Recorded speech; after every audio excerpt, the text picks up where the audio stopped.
न वो कोई नए देह से मुक्त हो पाएगा, क्योंकि संसार चक्र देहाधीन है। पूरा संसार चक्र देह के आधारित है और देह के आधारित ये संसार ही चलता रहा, क्योंकि जहां देह मिला वहां सारी व्यवस्था कर्मों ने सेट कर दी है, क्योंकि कर्मों का ही पूरा लेखा जोखा है। तो ज्ञानियों ने 3 रास्ता बताए। जीवन में यदि आपको आयुष्य का मूल्य करना है, आपको जन्म का मूल्य करना है, आपको धर्म क्रिया का मूल्य करना है, या यदि आपको आपकी आत्मा का मूल्य करना है। यदि आयुष्य मिला है तो कितने का खत्म हुआ। जो जीवन जिस तरह जी रहे हैं क्रिया के नाम पर, तो वो भी कुछ समय के बाद क्रिया खत्म हो जाएगी। जिस तरह हमें जो अनुष्ठान मिले हैं वो सारे के सारे अनुष्ठान आत्मा की शक्ति के लिए। अब परिस्थिति ये रही कि संलेखना शब्द जो है, उस संलेखना शब्द के साथ उसका निरीक्षण रहा है, ऑब्जर्वेशन रहा है। लेखन, संलेखना प्राकृत वर्ष है। समलिख्यते, कुछ लिखना। अब पत्थर की लकीरों तो लिखा जाए तो याद रहे और लंबे समय तक रहे, पानी की लकीरों पे कुछ ठहरता नहीं है। जिसने जीवन में धर्म को पानी की लकीरों पे लिखा है उसका इतना महत्वपूर्ण नहीं रहा, न धर्म का न व्यक्ति का। और जहां पर धर्म का मूल्य नहीं है, जहां व्यक्ति के जीवन का यानी व्यक्ति का भी मूल्य नहीं है, वहां मृत्यु भी सड़ी गली होती है, उसका भी मूल्य नहीं। इसके लिए संलेखना शब्द को समाधि के साथ जोड़ दिया। शांत मृत्यु, सत्य मृत्यु, परम मृत्यु। जो मृत्यु अनंत बार हुई ऐसी नहीं, जो अनंत काल तक होने वाली थी उसका हाथ से कंट्रोल कर दिया। तो संलेखना शब्द जीव को परम शांति की ओर ले जाता है, लेकिन उसकी पूर्व भूमिका है कि उसे भय रहित बनना पड़ेगा, निर्भय अवस्था को पाना पड़ेगा। धर्म की शक्ति जब हम प्राप्त करते हैं, धर्म के अंदर हमारा प्रयास अच्छा होता है, तो उस अच्छे प्रयास को स्थिर करने का भी एक लक्ष्य होना चाहिए। सिर्फ हमारा प्रयास नहीं, प्रयास इज इक्वल टू विकास। प्रयास किया, विकास नहीं हुआ तो जहां पर हमारी सेंस, हमारा ह्यूमन राइट्स यानी कि हमारे अंदर छिपी हुई एक मानवता, करुणा, स्नेह, वो आत्मा के लिए बन जाता है, तब आत्मा की शक्ति इतनी प्रकट होती है, आत्मा का दर्शन इतना स्पष्ट होता है। आत्मा के बिना जितना भी है ना, वो सारी चीजों में उसको छोड़ने में कोई प्रॉब्लम नहीं होता, कठिनाइयां नहीं आती। तो 3 चीज हमने सोची। शरीर का मृत्यु होता है, कर्म का मृत्यु होता है, अज्ञानता का मृत्यु होता है। शरीर का मृत्यु होता है तो बार बार हो चुका है, इसके लिए शरीर के मृत्यु से लेना देना नहीं है, क्योंकि आगे की जो जीवन यात्रा है वो सारी तय कौन करेगा? कर्म। और कर्म यदि वो तय करता है तो कर्म यदि मृत्यु देती है, सबको देती है ना, क्योंकि कर्म ने देह दिया तो कर्म आयुष्य भी ले लेगा, कर्म ने सुख दिया तो कर्म सुख छीन भी लेगा, कर्म ने खुशी दी तो कर्म आंसू भी देंगे। कर्म का रोल इतना है कि तुमने जो चाहा वो हम देंगे। कर्म का रोल क्या है? तुमने जो चाहा वो हम देंगे। इसके लिए लोग जो नहीं चाहते हैं फिर भी कर्म उसे दे देता है, क्योंकि चाहने की वजह थी अज्ञान, रोने की वजह थी अज्ञान।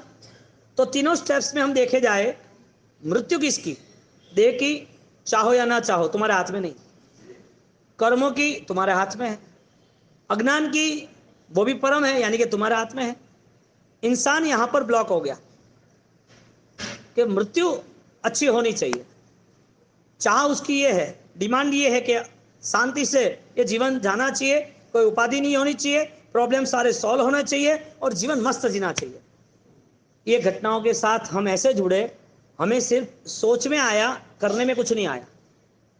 और यदि वो सोच यदि बलवान बन जाती है तो किए बिना रहता भी नहीं।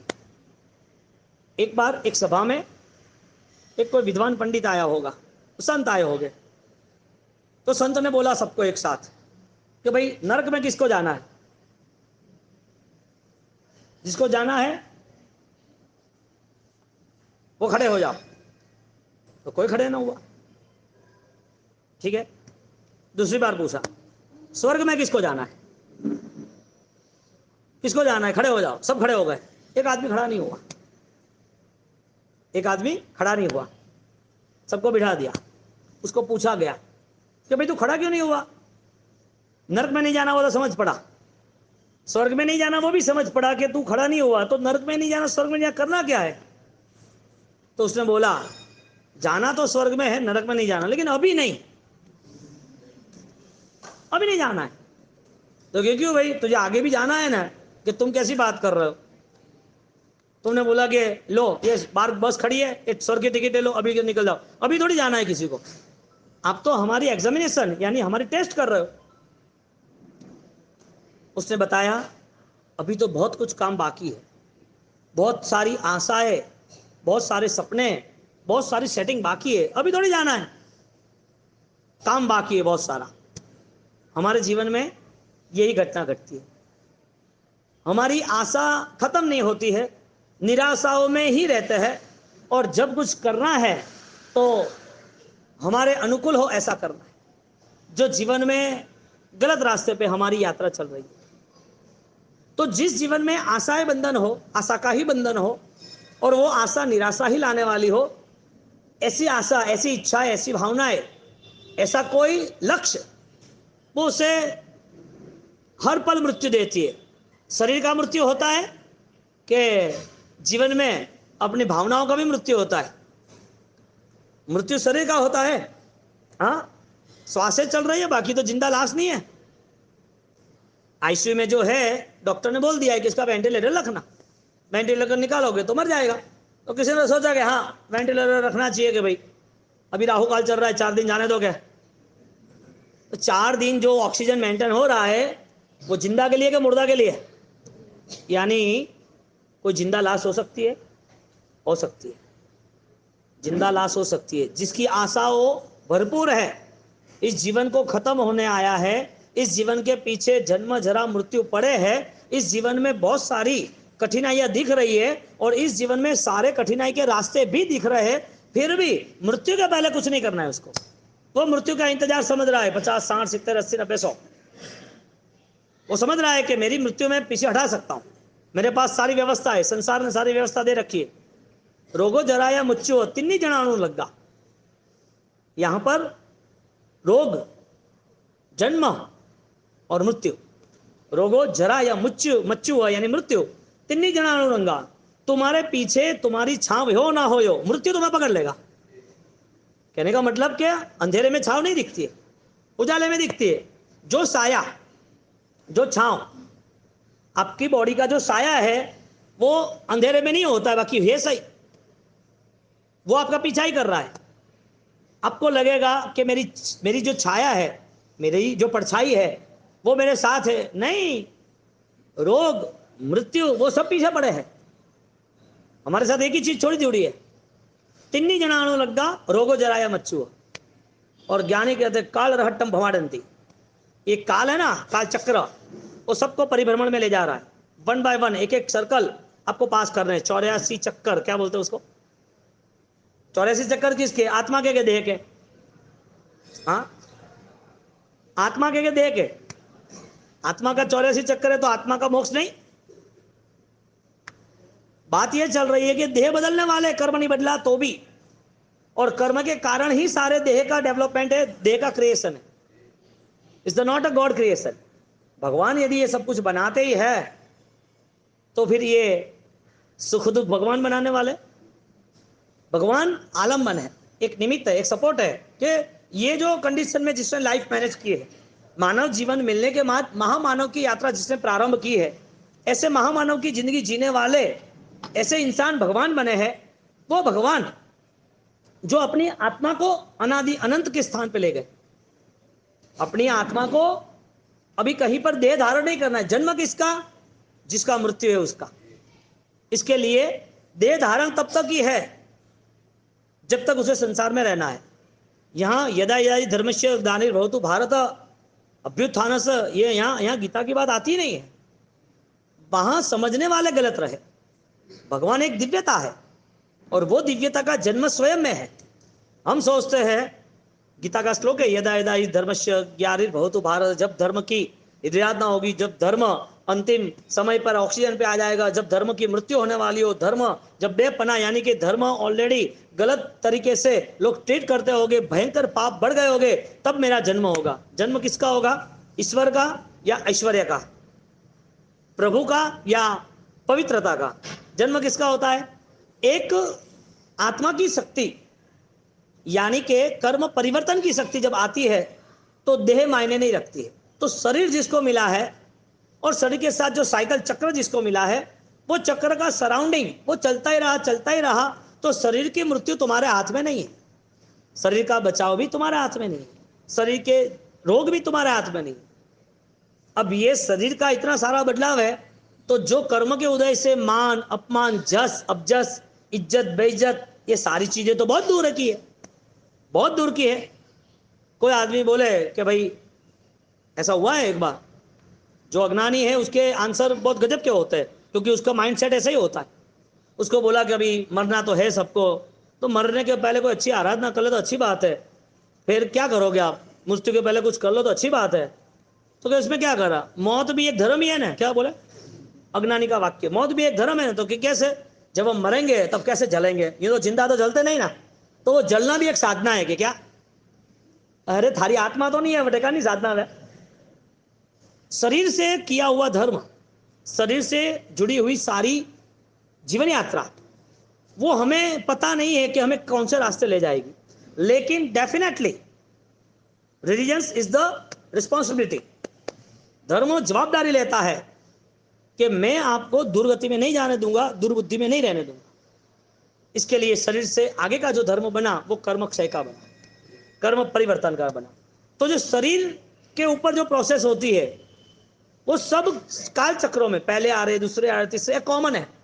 समझो आदिनाथ भगवान की 500 धनुष की काया, तो 500 धनुष की काया कॉमन थी। उस समय पे वो इंसान ऐसे थे, उनका आयुष्य 84 लाख पूर्व वर्ष, तो वो आयुष्य बड़ा भी था।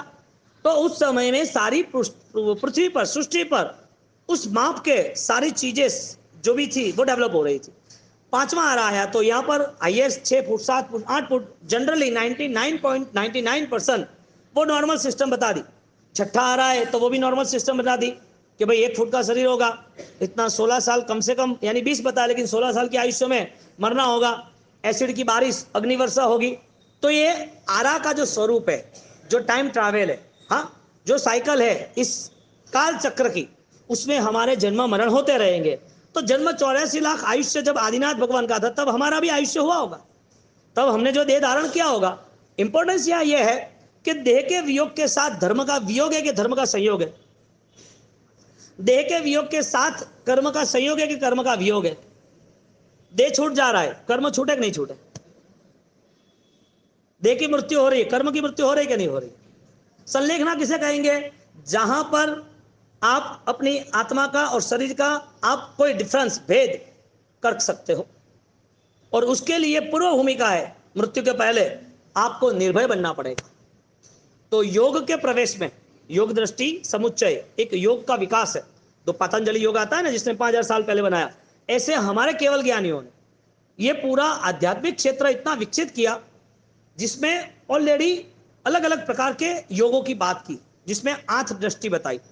और वो बताई ऐसी नहीं, बात की ऐसा नहीं, आपको आज सारा योग के कारण, योगा के क्लासेस के कारण आपको मेथड बताई जाती है कि 7 चक्र जो है उसे डेवलप करना, 1 बाय 1 नाभि चक्र से आगे बढ़ते बढ़ते बढ़ते वो 7वें 6ठे सहस्त्रार, अरे आज्ञा चक्र, सहस्त्रार चक्र, वो आगे बढ़ते आप डेवलप करो।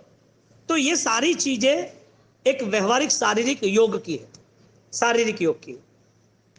दूसरी जगह पर इस योग की बातों को जिसने पकड़ ली, और योग की बातों के कारण उन्होंने ऑक्सीजन मेंटेन करना इज द ब्रीथिंग पावर, जो श्वासोश्वास की क्रिया है उसे मेंटेन करना। तो श्वासोश्वास की क्रिया को मेंटेन करने के लिए विपस्या चालू हो गई।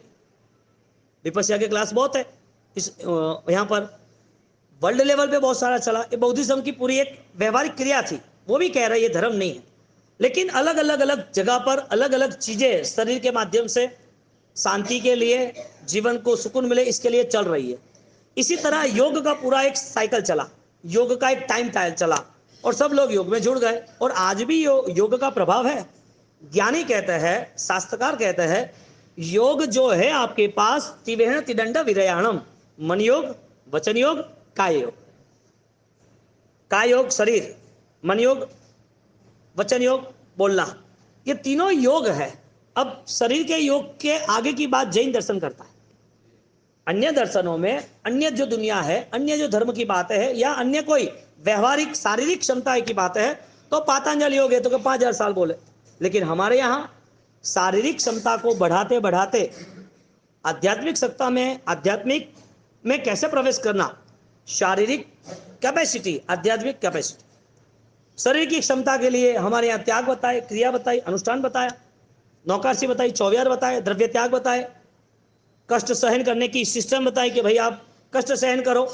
अब ये सिस्टम के साथ आगे एक नई सिस्टम बताई कि जब तक आपका शरीर में ध्यान होगा तब तक आपका मन स्थिर नहीं होगा।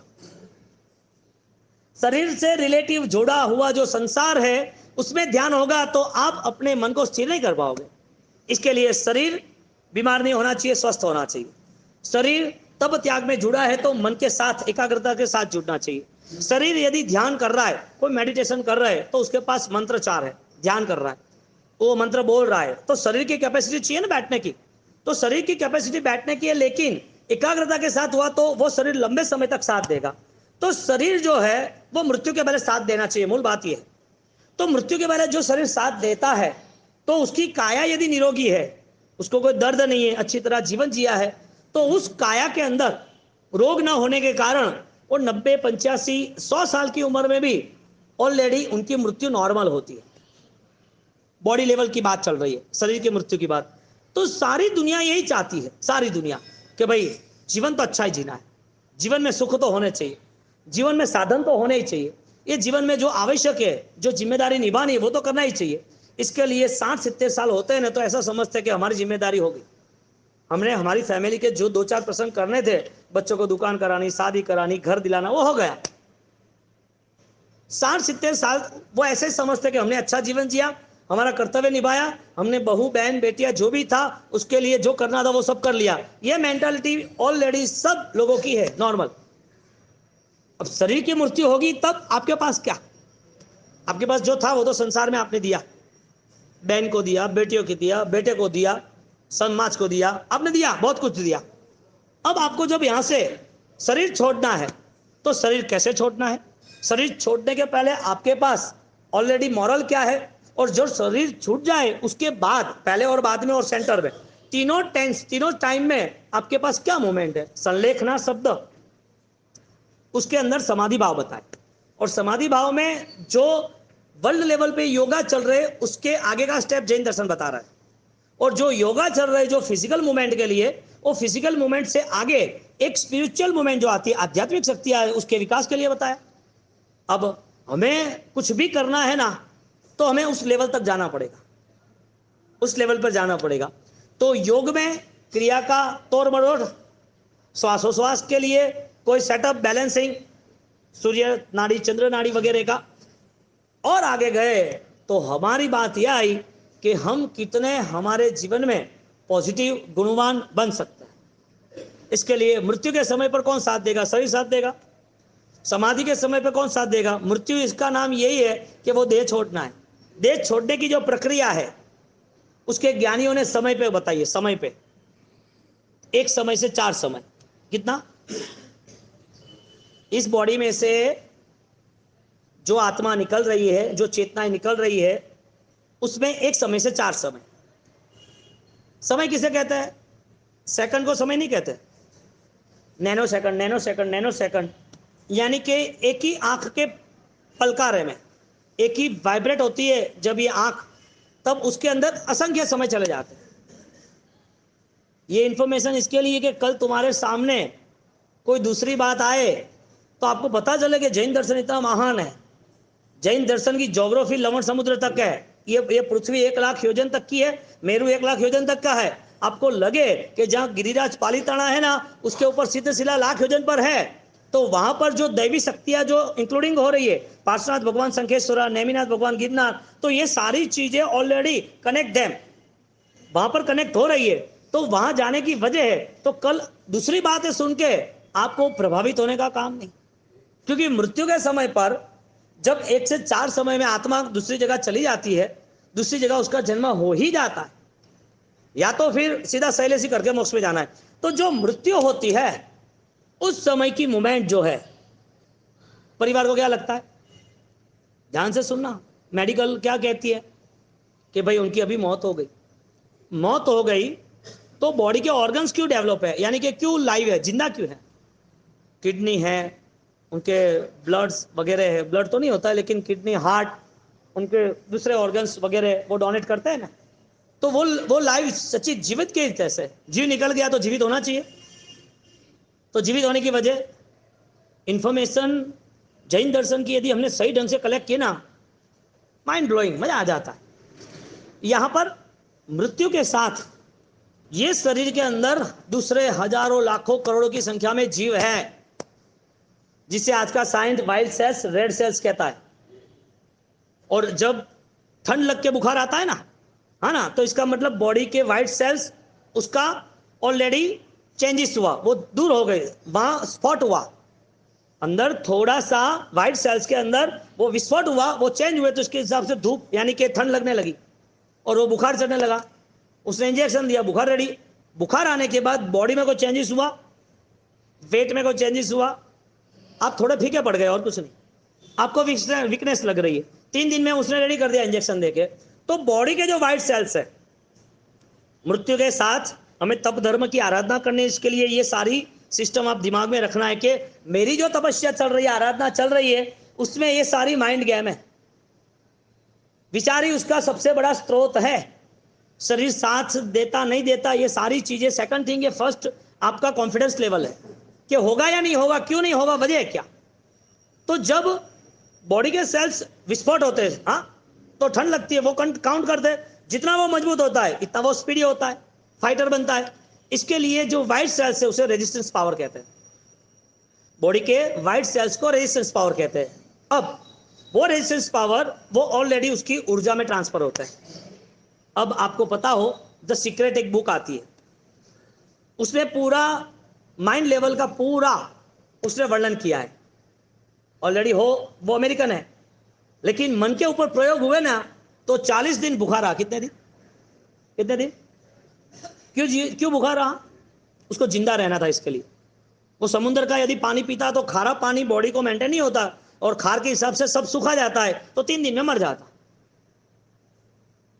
बॉडी गल जाती है ना नमक में डालो तो, ऐसा नमक वाला पानी पिया तो यहां पर वो आदमी द सीक्रेट, अब सर्च करना, आपको बुक मिल जाए तो देख लेना, उसमें उनने सारे मन के प्रयोग लिखे। हमारे यहां दादा गुरुदेव रायन सूरी महाराज ने 6ठे भाग में, यर लव 7वें भाग में, ये कौशक का जो ध्यान है, ठाणेनम, मोणेनम, जानेनम, ये जो मैं आपको कह रहा हूं, ये सारी चीजें रायन को उसमें बहुत डिटेल से बढ़िया लिखी है।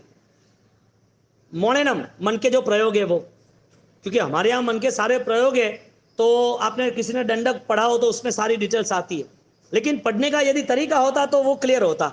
आप किताब पढ़ते रहो या सुनते रहो ऐसा नहीं, आपको सर्च करना पड़ेगा। सर्च करते तो एक एक सूत्र जबरदस्त है। अब जो लोगस सूत्र है वो पूरा मेडिटेशन लेवल पर है, 24 तीर्थंकर, हाँ, स्टार्टिंग में आता है ना, 24 संपीज नहीं, कित्तीय वंदीय महिमा, कीर्तन करेंगे, वंदन करेंगे, महिमा गाएंगे, कित्तीय वंदीय महिमा। अब ये कित्तीय वंदीय महिमा है ना, पूरा मेडिटेशन लेवल है। इसके लिए फर्स्ट में क्या रखा, कित्तीय वंदीय महिमा जे लोगस उत्तमा सिद्धा आर्ग बोहिलाभम समाई वरम उत्तम दिंतु, ये भगवान की भक्ति है। अब लोगस सूत्र में लास्ट में, लोगस के पहले, ताव कायम ठाणेनम मोणेनम जानेनम, एक ही स्थान पर एकाग्रता पूर्वक मौन पूर्वक मेरा मेडिटेशन रहेगा। ये हमें एक सिस्टम बताई कि आपकी एनर्जी कितनी डेवलप होती है, वो उसने लिखी। द सीक्रेट के जो आर्थर है, लेखक है, उसने लिखी उसमें। अब ये दोनों कंपैरिजन करें ना तो वो 1% है। इनके जैसे 50 दिन भूखे रहने वाले लाखों लोग 1000 साल तक यदि कुछ लिख लेना तो जैन दर्शन के सामने 1% है, ज्यादा नहीं, सिर्फ 1% है।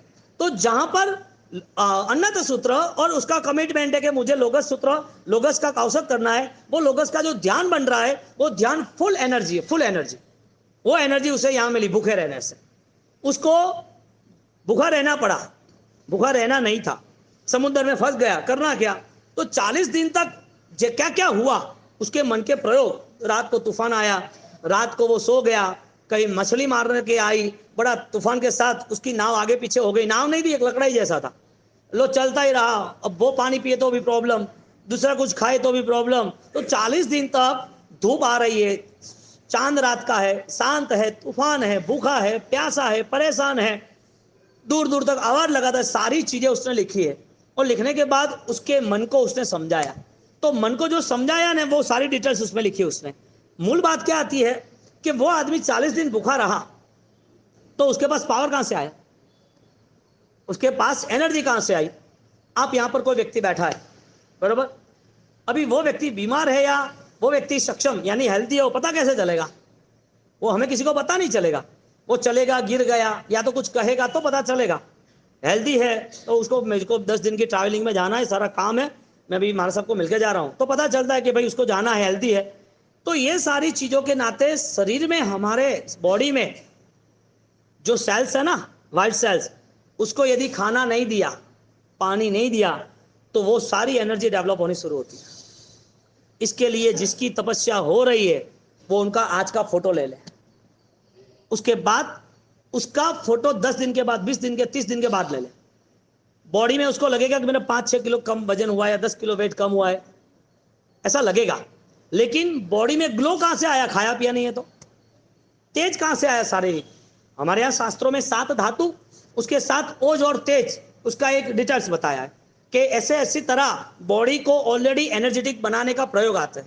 तो बॉडी को एनर्जेटिक के लिए क्रियाएं बताई कि भाई क्रिया अच्छी तरह खड़े खड़े करना, उस क्रिया के साथ मेहनत करना।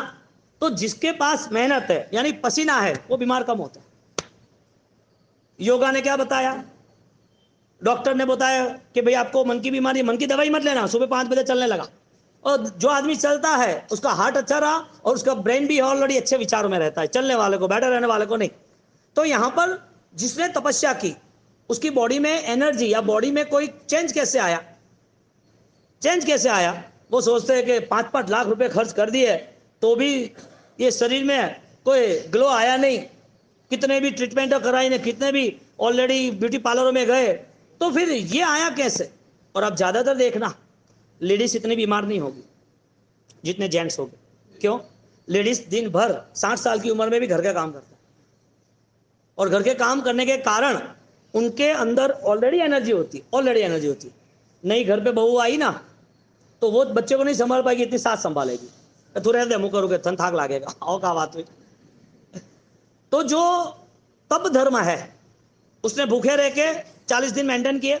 यहां तप धर्म है, और वो तप धर्म यदि मन से यदि हुआ, संकल्प से हुआ, तो आपके लिए कोई कमी नहीं, कोई कमी नहीं है। साइंस कहता है, फिजिकल लेवल पर उसकी लैंग्वेज से कहता है कि तुम्हारे अंदर जो तेज बढ़ रहा है ना, वो तुम्हारे वाइट सेल्स जो है, जो शारीरिक क्षमताएं जो है, जो शरीर में रेजिस्टेंस पावर है, वो धीरे धीरे ऑरा के लेवल पे बढ़ता जाता है, बढ़ता जाता है, बढ़ता जाता है।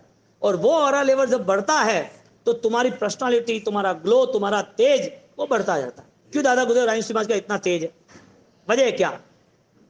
वो बॉडी से पर हो गए। वो जो एनर्जी थी ना, वो एनर्जी कॉस्मो यानी क्या, टॉप लेवल पे आसमान को छुए ऐसी एनर्जी ले गए। और ये रूल्स है, race the height of purity. Race जो है, तरंगे जो है, वो ऑलरेडी हाइट बढ़ती, हाइट पकड़ती रहती है। इसके लिए 7 चक्र की बात सामान्य बताई, 7 चक्र के साथ योगा की बात बताई, शरीर को तोड़ मरोड़ की बात बताई, अन्य धर्मों के हिसाब से, अन्य व्यवस्था के हिसाब से जो ऑक्सीजन लेवल मेंटेन करना, उसको गोयंका ने विपस्या कहा। ये सारी चीजें चालू है, यानी ये सारी चीजें चल रही है। ये सारी चीजों के अंदर जैन दर्शन ने सबको बांटा है, सब कुछ लिया नहीं है, दिया है। और वो बांटने की प्रक्रिया को जैन दर्शन ने ऑलरेडी आध्यात्मिक स्थिति बताई। तो जिन जिन लोगों के पास इतनी समझदारी नहीं है, वो कहीं रुक गए यानी फंस गए। जो जैन दर्शन के साथ जुड़ा है यदि समझदारी के साथ, तो फाइनली उनके पास तप त्याग बताया। क्यों 15 दिन में एक उपवास बताया? 24 का मतलब क्या है? रात्रि भोजन त्याग का मतलब क्या है? बोले मुझे प्यास बहुत लगे, तुम शरीर को कष्ट दोगे ना, इसका मतलब यह कि तुम रोगों को भगा रहे हो। क्योंकि जो लड़ने की ताकत थी, रेजिस्टेंस पावर की, वो लड़ने की ताकत इतनी डेवलप हो रही है कि शरीर ऑलरेडी रिड्यूस हो रहा है। गुरु महाराज 63 साल की उम्र में 4.5 लाख श्लोक लिखने का प्रारंभ करे, कैसे ताकत आई? तो ये भी स्मार्टनेस, ये एक्टिवनेस क्यों होता है पता है? बच्चे को याद क्यों रहता है ज्ञान, यानी कि सूत्र याद क्यों रहता है? वो पूरे दिन खेलता कूदता रहता है, धमाल करता रहता है, अब खाने का बोलो तो भी नहीं आता है। क्यों? उसकी एनर्जी ऑलरेडी डेवलप होती रहती। और जो फिर अपनी एनर्जी का यूज नहीं किया उसको सड़ना ही है वापस। तो शारीरिक क्षमता आपकी जो यूज कर रहे हैं डेली, ऑलरेडी वो 1% भी नहीं है। कितनी? 1% भी नहीं है। हालांकि हमारे पास 99% वेटिंग में। अब आपका उपवास हो गया, अब उपवास में आपको लगेगा चक्कर आ रहा है, पैर दुख रहा है, और रेस्ट कर ले, करो थोड़ा गर्म पानी पियो, क्योंकि कोई भी आदमी मर रहा है ना तो पहले उसके बॉडी ठंडी होती है, तो बॉडी को गर्म करने के लिए हाथ घिसते, पैर घिसते, सिर घिसते, कि भाई उसकी अंदर जो सेंस यानी अंदर जो आत्मा है ना वो वापस मेंटेन रहे। उसको दवाइयाँ देते तो दवाइयों इंजेक्शन क्या है, वो हीटिंग पावर है। हाँ, तो बॉडी की जो हीटिंग है वो दवाइयों से या मालिशों से या कसरतों से मेंटेन होते, तप के द्वारा ऑटोमेटिक मेंटेन होती है। तप किया, तप के द्वारा, नाम क्या है? तप, तपना। अग्नि होती है तो अग्नि में सोने को तपाते हैं ना, ये पचखान लिया उपवास का, तपस्वी तप्त रहे, यानी कि अपनी बॉडी को ऑलरेडी ऊर्जा मिल रही है उस हीटिंग के कारण, तो उसके रोग गए और एक अच्छे आयुष्य का निर्माण हुआ। और जिसने भी तपस्या में मन लगाया है उसकी तपस्या निर्मल इसके लिए होती है कि उसको खुद को देवगुरु धर्म के प्रति श्रद्धा और संकल्प है। अब आपका मन कमजोर बन गया तो वो राजा की कहानी समझ लो, भूत आया मार डाला, मार गया। इसके लिए सिद्धि तप के आराधक जो भी पुण्यशाली है, वो सिद्धि तप के जो आराधक है, वो आराधक आपको नम्र निवेदन है, संघ को भी, मुझे